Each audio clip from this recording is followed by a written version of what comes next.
নমস্কার বন্ধুরা, আশা করি সবাই ভালো আছে। এই এক কাপ লাল চা দিয়ে আমার সকালের দিনটা শুরু হয়। তারপরে মেয়ের স্কুল ছুটি ছিল, ম্যাগি খাবে, মেয়েকে ম্যাগি বানিয়ে দিলাম। ম্যাগি বানিয়ে দেওয়ার পরে আমি ফটাফট রান্না বসিয়ে দিলাম, কারণ এখন আজকে এত গরম ছিল আমার কিছু ভালো লাগছিল না। তাই চাল কুমড়োর ঘন্ট আর চিকেন এই দুটোই আজকে রান্না হবে। চলো তোমাদেরকে দেখাই।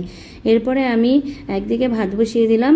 ভাত বসিয়ে দেওয়ার পরে আমি চিকেনের সব রেডি করব।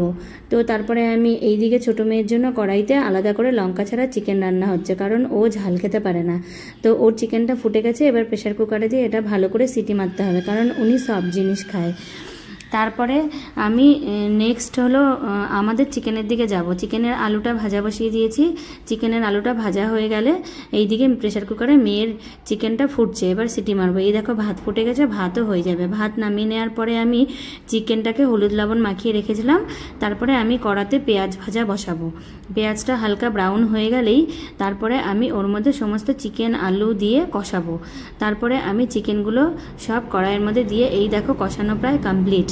কষানো হয়ে গেলে আমি এটার মধ্যে ঝোল দিয়ে দিয়েছি। এবার একটু গরম মশলার গুঁড়ো দিয়ে, যেহেতু আজকে আমার খুব গরম পড়েছে, ভালো লাগছিল না, তাই আমি তাড়াহুড়ো করে রান্না করব দেখে আমি প্রেশার কুকারের মধ্যে সিটি মেরে নেব। এবার আমি চিকেনটাকে প্রেশার কুকারে দিয়ে দিয়েছি। এবার একটা সিটি মেরে আমি প্রেশার কুকারটা বন্ধ করে রাখবো। এই যে চিকেন রেডি। তারপরে দেখো তোমরা, আমি রান্না করার পরে আমার পুরো গ্যাস ট্যাস মুছে নিট অ্যান্ড ক্লিন, কারণ গ্যাস না মুছলে ভালো লাগে না আমার। এবার তোমাদেরকে আমি দেখাচ্ছি যে আজকে এত গরম যে আমি কাপড়গুলো ছাদে মেলার সাহস পাইনি, কারণ সব কাপড় ঘরেই শুকিয়ে যাবে। আজকে এই অবধি, টাটা বাই বাই বন্ধুরা, ভালো।